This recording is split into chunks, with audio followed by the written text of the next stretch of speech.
20,000-25,000 নেতা কর্মী এই ঢাকা শহরে জমায়েত হয়ে প্রমাণ করেছে আওয়ামী লীগকে নিধন করা যাবে না, আওয়ামী লীগকে নিশ্চিহ্ন করা যাবে না।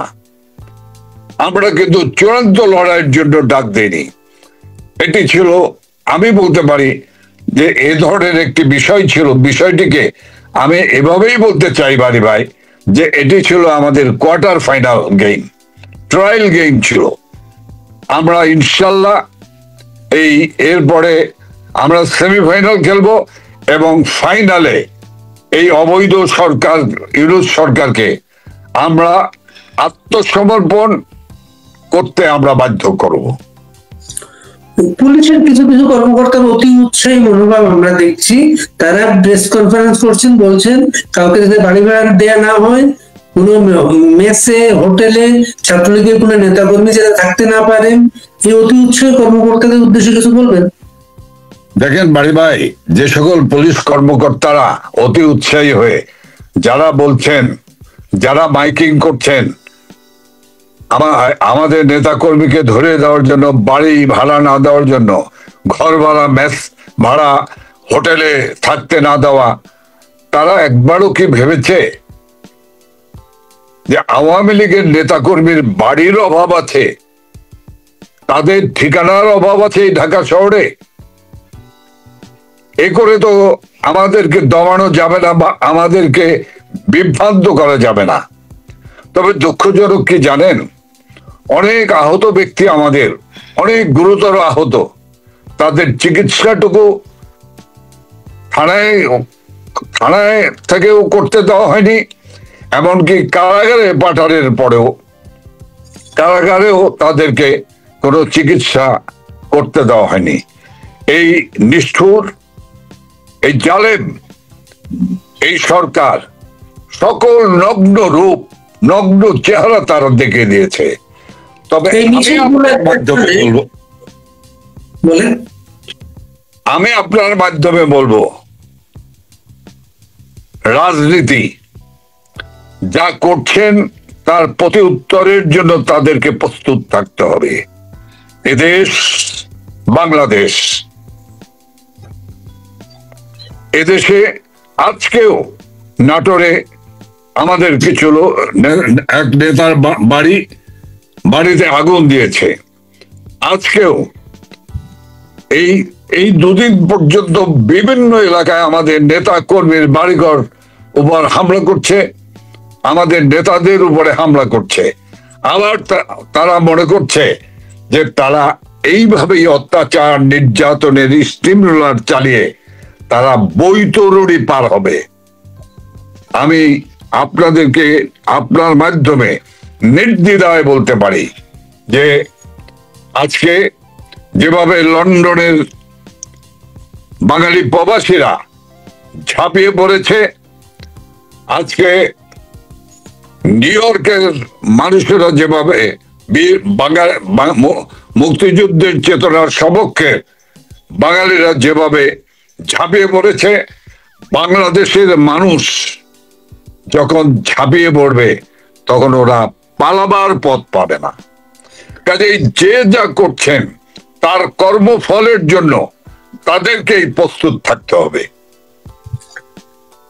ভাই, এই মিছিলগুলার পেছনে যারা গ্রাসরুট লেভেলের যারা কাজ করছেন তাদের সাথে আমাদের আলাপ হয়, তাদের একটা অবজারভেশন হচ্ছে প্রতিটা মিছিলের পরেই তারা অনেককে পান না, খুঁজে পান না, যারা সন্দেহ তাদের গুম করা হচ্ছে। এটি সত্যি কথা বলেছেন যে এই মিছিলে অংশগ্রহণকারী অনেককে পাওয়া যায় না। এই সরকার গুম করছে, অনেক নেতা কর্মীকে গুম করছে। ওরা না পারে এমন কোনো কিছু নাই। যারা ওপেন ডেলাইটে হত্যা করতে পারে, যারা মায়ের সামনে মেয়েকে রেপ করতে পারে, ভাইয়ের সামনে বোনকে ধর্ষণ করতে পারে, যাদের কাছ থেকে নাবালিকা মেয়েরা ধর্ষণ থেকে রেহাই পায় না, সেই জালেম, সেই নমরুদরা গুম করছে। এটি তো গুম করছে চূড়ান্ত ভাবে। তারা বুঝতে পারছে যে তাদের উপর একটি চূড়ান্ত আঘাত আসছে। আমি আবারও বলতে চাই যে চূড়ান্ত ভাবেই তাদেরকে প্রস্তুত থাকতে হবে। আমরাও চূড়ান্ত লড়াইয়ের জন্য প্রস্তুত হচ্ছি। যে আদালতে আপনারা যুদ্ধাপরাধীদের বিচার করেছিলেন, সেই আদালতে অতি দ্রুত একটা রায় দেওয়ার কাজকর্ম চলছে। আপনারা কি কি প্রস্তুতি নিচ্ছেন এর মোকাবেলায়? দেখেন, আইসিটি মামলার কথা বলছেন তো? জি।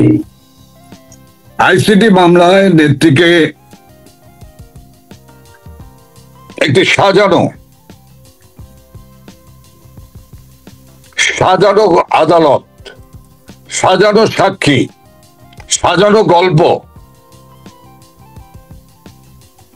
সাজিয়ে আজকে আমাদের নেত্রী সহ আমাদের অনেককেই সাজা দেওয়ার চেষ্টা, একটি রায় দেওয়ার চেষ্টা করছেন। কিন্তু এই রায় দিয়ে এই রায়ের ফলাফল কি ভালো হবে? কোনো দিনই ভালো হবে না, কখনই ভালো হবে না। আমি শুধু এটুকু বলবো, সব কথা বলা যাবে না, কিছু আছে জাহেরে আর কিছু আছে বাতেনে, থাকবেই। আপনাকে অনেক ধন্যবাদ নানু ভাই, আপনি এই সময়টা দিয়েছেন। আপনি শেষ করার আগে আপনার নেতা কর্মীদের উদ্দেশ্যে যদি বিশেষ কোনো আহ্বান থাকে সেটা বলে আপনি শেষ করতে পারেন। আমি আমার প্রাণ প্রিয় দলের সর্বস্তরের নেতাকর্মীদেরকে বলবো, আমরা জানি লক্ষ লক্ষ নেতাকর্মী অর্ধাহারি অনাহারি আত্মগোপনে জীবন যাপন করছেন। আমরা জানি যে প্রায় 1.5 লক্ষ নেতাকর্মী আজকে কারাগারে মানবতার জীবন যাপন করছেন। সেই পরিস্থিতিতে আমি বলবো, আপনারা মানসিকভাবে বিধ্বস্ত হবেন না। মানসিক জোর নিয়ে আমাদেরকে লড়াই করতে হবে। আমরা সকল লড়াইয়ে জয়লাভ করেছি ইনশাল্লাহ।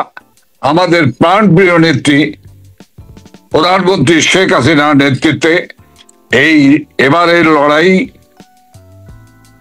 আমরা জয়লাভ করব। আপনারা আস্থা রাখতে পারেন। আমাদের প্রাণের নেত্রী জাতির পিতা বঙ্গবন্ধু শেখ মুজিবুর রহমানের সুযোগ্য কন্যা মাননীয় প্রধানমন্ত্রী দেশরত্ন, আধুনিক বাংলাদেশের রূপকার, জননেত্রী শেখ হাসিনার ৭৯তম জন্মদিন উপলক্ষে আমি আপনার মাধ্যমে সকল দর্শক শ্রোতাদেরকে আমি অভিনন্দন জানাই। এবং আমি শুরু করতে চাই এই জায়গা থেকেই যে আপনারা যারা দর্শক শ্রোতা আছেন তারা দোয়া করবেন আল্লাহ তাআলা রাব্বুল আলামিন যেন তাকে দীর্ঘায়ু দান করেন। মাননীয় প্রধানমন্ত্রী শেখ হাসিনা ৩৩ বছর ৪ মাস ১৯ দিন বয়সে বাংলাদেশ আওয়ামী লীগের সভাপতি হিসেবে দায়িত্ব গ্রহণ করেন। আমরা জানি তার ছাত্র জীবনের কথায় যদি ফিরে যেতে চাই, তাহলে মাননীয় নেত্রী শেখ হাসিনা হঠাৎ করে রাজনীতিতে আসেননি। তিনি 1966 এবং 67 সনের ইডেন কলেজ ছাত্র সংসদের তিনি ভাইস প্রেসিডেন্ট বা ছাত্রী সংসদের ভিপি হিসেবে নির্বাচিত হয়ে তিনি রাজনীতির ছাত্র লীগ এবং ছাত্র রাজনীতির থেকে যাত্রা শুরু করেছিলেন। মাননীয় নেত্রী শেখ হাসিনা 33 বছর 4 মাস 19 দিন বয়সে বাংলাদেশ আওয়ামী লীগের যে সভাপতি হিসেবে দায়িত্ব গ্রহণ করেন 1981 সনে, যিনি 1975-এর 15 আগস্টে জাতির পিতা বঙ্গবন্ধু শেখ মুজিবুর রহমান সহ তার পরিবারবর্গকে খনি মোশতাক, খনি জিয়া, ডালিম, শাহরিয়ার, নূর, তাহের ঠাকুর, শাহ মজ্জেমেরা, যা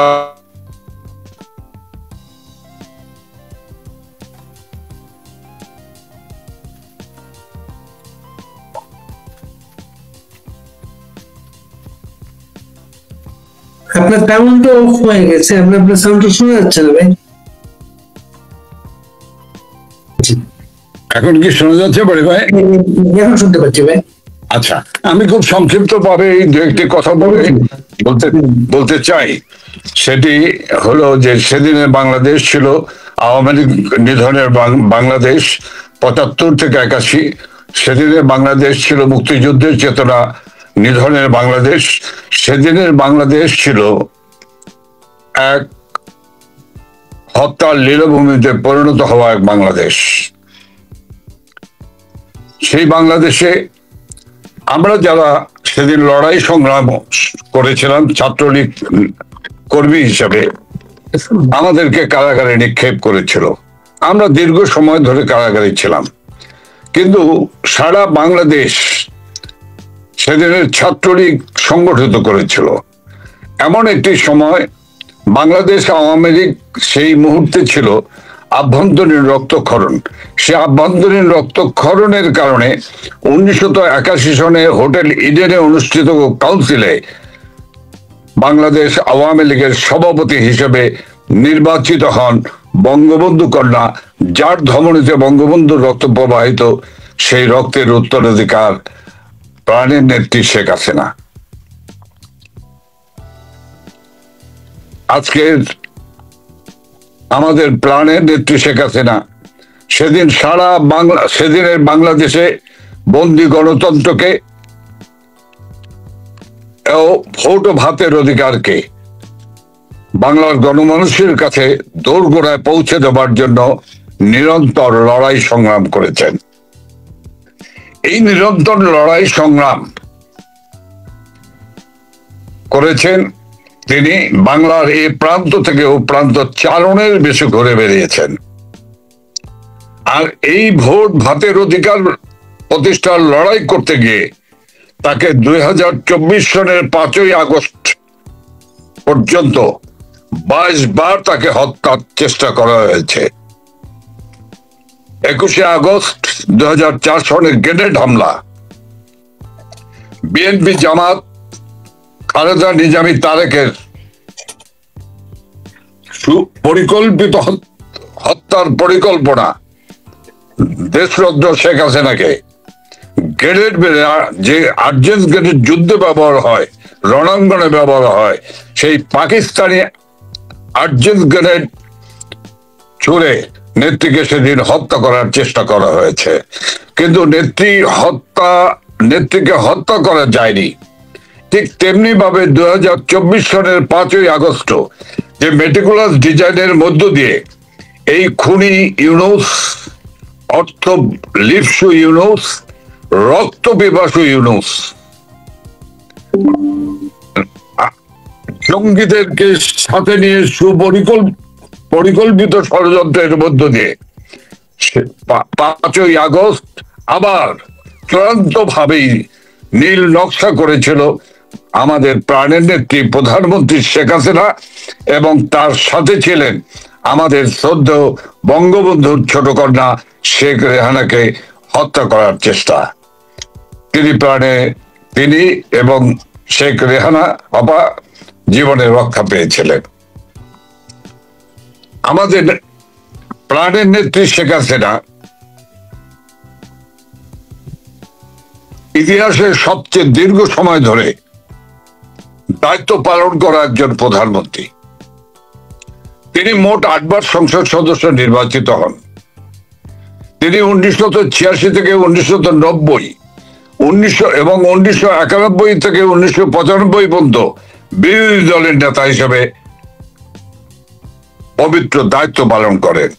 তিনি 1996 থেকে 2001 সন পর্যন্ত প্রধানমন্ত্রীর দায়িত্ব পালন করেন। তিনি 2008 থেকে টানা 2024 পর্যন্ত মোট 5 বার বাংলাদেশের প্রধানমন্ত্রী হিসেবে নির্বাচিত হন। এক মুখ থুবড়ে পড়া,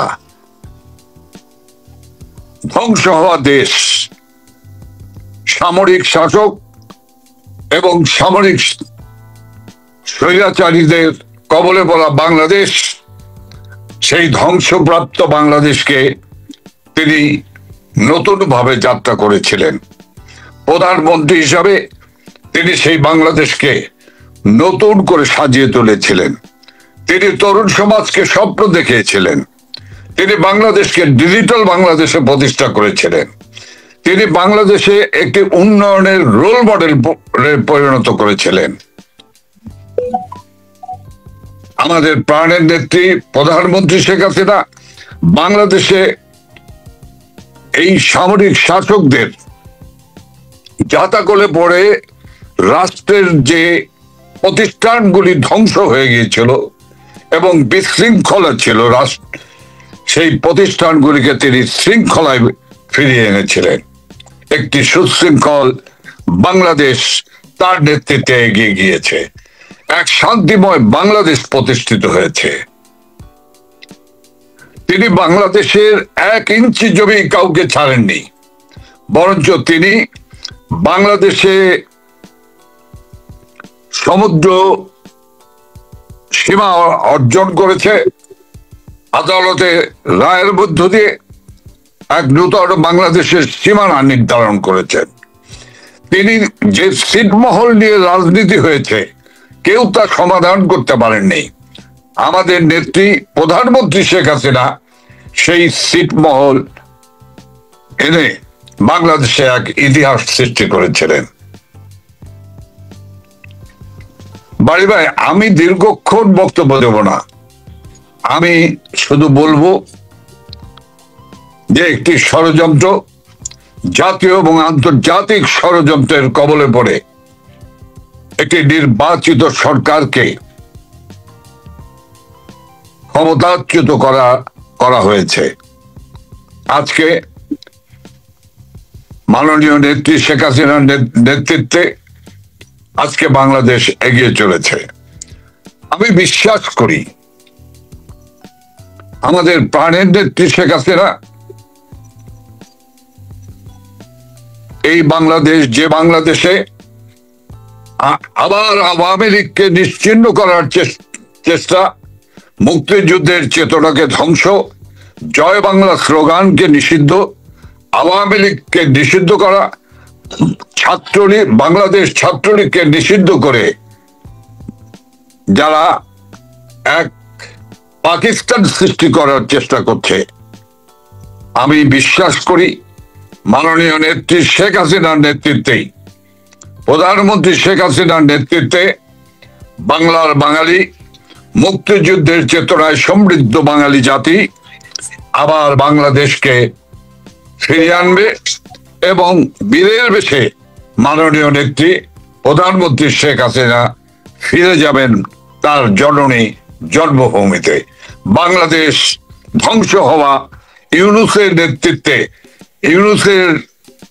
নেতৃত্বে যে বাংলাদেশ ধ্বংস হয়েছে, সে বাংলাদেশকে পুনর্নির্মাণ করতে হলে, পুনর্গঠন করতে হলে একমাত্র পথ হলো, বাঙালি জাতির প্রত্যাশাই হলো মাননীয় নেত্রী প্রধানমন্ত্রী শেখ হাসিনার নেতৃত্বে বাংলাদেশ আবার ফিরে যাওয়া।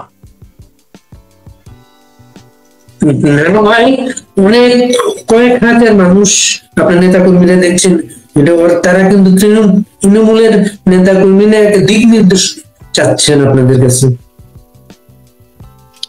দেখেন বাড়ি ভাই, তৃণমূল কর্মীদেরকে মাননীয় নেত্রী শেখ হাসিনা প্রতি ক্ষণে নির্দেশনা দিচ্ছেন। তৃণমূলের নেতা কর্মীরা, আপনি জানেন যে বাংলাদেশ আওয়ামী লীগের প্রায় 1.5 লক্ষ নেতা কর্মী কারাগারে রয়েছেন। আমাদের হাজার হাজার আওয়ামী লীগের নেতা কর্মীকে নির্মম নিষ্ঠুরভাবে হত্যা করেছে। আমাদের নেতা কর্মীদের আমাদের বাড়ি ঘর জ্বালিয়ে পুড়িয়ে ছারখার করে দিয়েছে। আমাদের ব্যবসা প্রতিষ্ঠানগুলি বিএনপি যুবদল ছাত্রদল দখল করেছে। কাজেই আজকের বাংলাদেশে আমাদের উপর্যুপরি লড়াই এবং সংগ্রাম চালিয়ে যেতে হবে। আমরা 24শে সেপ্টেম্বর যে লড়াই করেছি, এই লড়াই শুধুমাত্র এই লড়াই দেখে যাদের তত্ত্বের তাস কেঁপে গিয়েছে, তাই আমি দুঃখিত। আমি এর আগেও যে কথা বলেছি তখনও ডিস্টার্ব হয়েছি, এখন আমি ডিস্টার্ব হচ্ছি, জানি না কেন। ঠিক আছে, আপনি 24 সেপ্টেম্বরের কথা বলেছেন, গত 24 সেপ্টেম্বরের কথা বলেছেন, এটা যেদিন একসাথে 244 জন গ্রেপ্তার হয়েছে। জি জি জি। এই মিছিলগুলার পেছনের অনুপ্রেরণা যদি শেয়ার করেন আমাদের সাথে। দেখেন, আমাদের নেতা কর্মীরা এই মিছিলে অনেক সাহস এবং আগ্রহ নিয়ে এসছেন